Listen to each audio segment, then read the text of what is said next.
Let's shift to an interesting topic. Eric, you saw a post earlier today. It was from Front Office Sports, where they were interviewing the athletic director of Miami of Ohio, and his name is suddenly escaping me. I didn't put it in my notes. Saylor, I forget his first name. David Saylor. Yeah, David Saylor. So Sayler, not like this on a ship sailor. Yeah. He's an athletic director for Miami of Ohio, and he was interviewed by it was Front Office Sports. Front Office Sports, asking him about there's been discussion recently about conference expansion, and there's been voices out there that are suggesting that Miami of Ohio should not get in as an at-large team, despite a perfect record. Like, they have won wherever they've gone, and they're still on the bubble. How could this be possible? And so the question was like, well, could conference or NCAA tournament expansion help schools like Miami of Ohio who find themselves in similar situations? Yeah, so let's play. And he had some pretty interesting comments on that, pretty strong opinions about it. Yeah, so let's play the clip, and hopefully it runs well here on YouTube. I guess my question to you is, would you like to see the NCAA tournament expanded, and would you like to see a lot more schools like your own be the beneficiaries of that? Two-part answer. One, I would love for it to expand, but only if it did what you just said, and it's not going to. It's going to benefit the power conferences, so I'm not in favor of expansion because of enough background conversations I've heard as to how it will work. So I don't think it's a good idea. And some of these teams at the bottom of the power conferences, look, they have every advantage when the season starts. They can create their own schedule. They don't have to play road games. We've won 13 true road games this year. We've played more true road games non-conference than some of these Power 4 schools play in 5 years total. And it's because we have to. We don't have a choice. And that's why some of my tweets lately have been quoting Yoda fighting the evil empire, because that's what I feel like we're doing. This whole system is rigged in their favor. And then at the end, they use why you didn't play anybody against you when they help create that system. So it really is this never-ending battle, and expanding the tournament is going to do nothing more than just giving them more access. And I don't think that's what the argument should be. The argument should be who's the most deserving teams of what it is, and let's have some parameters around the good mid-major programs and having their place. 2 teams made the 12-team college football playoff. You're telling me you can't find one more spot for an undefeated team in a 68-team tournament? I just don't buy it. Yeah, and I thought the most telling thing about this whole thing, about the way that the power conferences kind of treat the mid-majors, was underneath the post on the good old X Twitter was a Sooners fan saying, well, schedule a Power 4 team. And it was like, you just don't get it. No. And who was it? There was another publication, same guys who did the stuff about women's soccer just the other day and how Utah State spent more than anybody. Their thing today was about doing a grandma request to see who did Miami of Ohio, who have they tried to schedule games with. And they've freely shared their emails.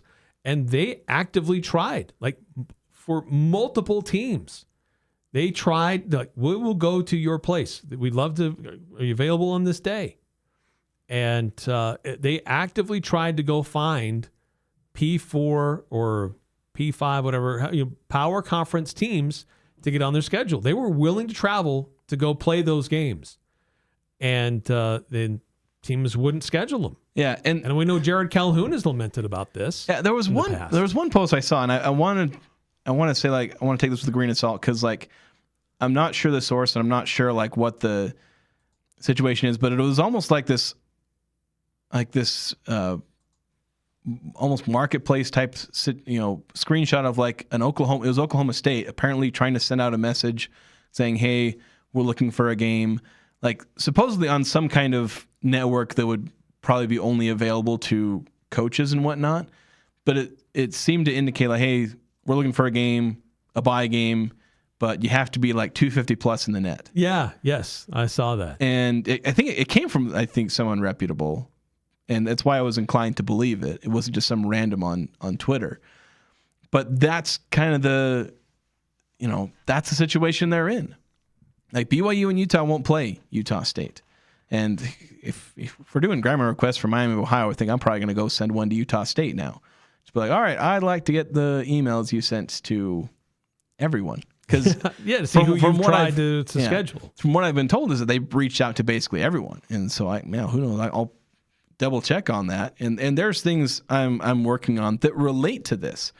Because let's circle this all back to the NCAA tournament, what happens with expansion. And I've kind of seen an interesting trend, and interesting in a couple of different ways. Because here's the thing, Eric. What was it, a few weeks or months ago? I went on this big old rant about how, I was getting fiery language and calling people out and just about naming names about how the NCAA tournament shouldn't expand because it only favors the power conference teams. And I went and looked at the numbers. I said, all right, what if we had expanded the last, 10 tournaments? Because since about 2015, the NCAA has released, here are the first 4 teams that didn't get in. It's not speculation. It is, if we had 4 more spots in the tournament, these 4 teams get in. And so I went back as far as I could find that information, which I got back to 2015 before I just ran out of the ability to find if they even did a first 4 out, an official 4 out. Right, from the committee. Yeah. And then I went to Bracket Matrix, and then I said, all right, these are the first 4 the NCAA would be in. Then I looked at, okay, what do the bracketologists think who would be the next 4? And so I went through all of that data. So this is back to 2015. So we're 10 tournaments in the past. What if those tournaments had been expanded by 8? Because that seems to be what they're aiming for, is to add 8 more spots. So that's where I was basing this off of. And the thing is, Eric, if you retroactively go back and expand the tournament to 76 teams, it helps mid-majors more than it hurts them. Because you look at, over these last year it wouldn't have helped much because they would have only got 1. But before that, they would have got 4 more. And before that, they would have gotten 1 more. But then 3 more, 4, 1, 3, 2, 6. They had 12 extra teams over a 2-year span in 2015 and 2016. So that's one half of this, though, because that's not the end of the story. No. Don't watch this clip and say, well, Jason just said that it would benefit mid-majors because of the retroactive data, because there is a trend. It's changing. Yeah, and it's a little more devious because it's not just that, mid-majors can't be considered, good teams. A lot of it is they can no longer get the metrics. The, AD for Miami of Ohio kind of outlined where the strength of schedule, we had that, clip with we showed from Bruce Pearl talking about the schedule and different things like that, how mid-majors, it has to be through the conference tournament. Because I've been looking at other data with the NCAA tournament and with seeding. And the thing that I'm noticing is that there are still roughly the same number of teams in the NCAA tournaments from mid-majors. There's a slight downtrend, although the data is just kind of rocky and looks like a mountain anyway. It varies wildly by season because there's some years where you got a ton, some years where there's just a valley, and that's just year-to-year variance. But the thing that I'm seeing that is much more consistent is how many mid-major teams get decent seeding in the NCAA tournament, and it's going down.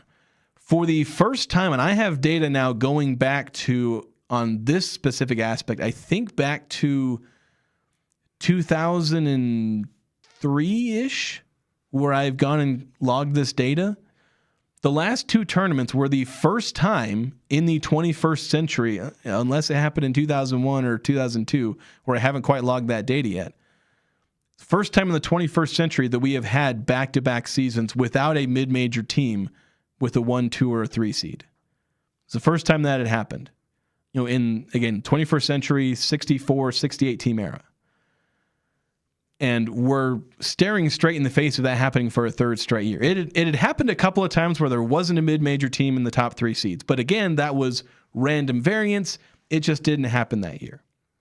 But we're looking at potentially 3 straight years now, where it never happened in back-to-back seasons. We're looking at 3 straight years where there is just not a powerhouse among the mid-majors.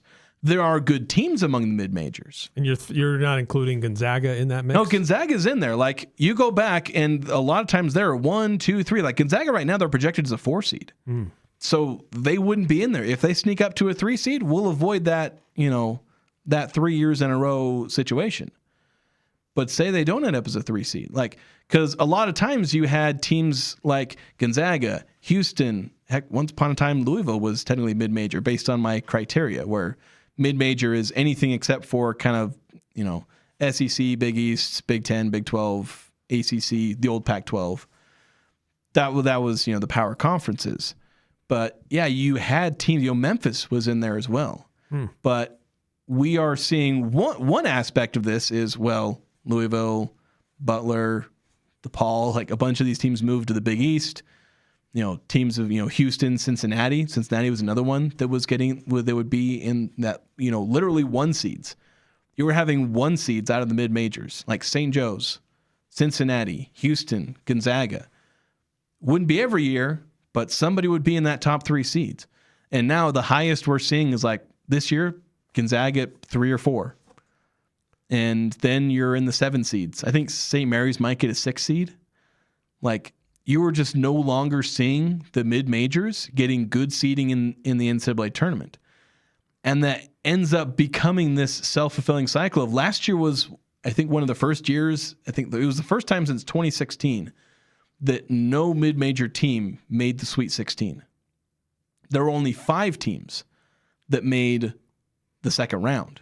Which was again, I think, the lowest since 2016. It's getting harder and harder to have a Cinderella story in the NCAA tournament. Yeah. And that's largely because of seeding. Yeah. And like in 2016, it was a one-off. It was explainable through random variance. If you look at the probabilities of teams making it to the second round, it did dip in 2016, but that was a random variance thing. And the next year, I think 2017, like there were a bunch of Cinderellas, or like 2018, like it was a year or two after that you had some amazing Cinderella stories. And again, I've just been compiling all this data. So where 2016 was very clearly a one-off, where it's a valley. It's up here, it dips, and then it goes straight back up the next year. We are seeing a downhill, and it might be leveling off down. Where if last year were a one-off, it'd be a one-off. Nobody made the Sweet 16. You only had 5 in the second round. Whatever. It happens. There's that kind of random variance. But if we hit 2 years in a row, and where we're seeing this complete refusal from power conference teams to schedule the mid-majors, that's where it's not so much that, expansion will hurt the mid-majors, because expansion would only include the power conference teams.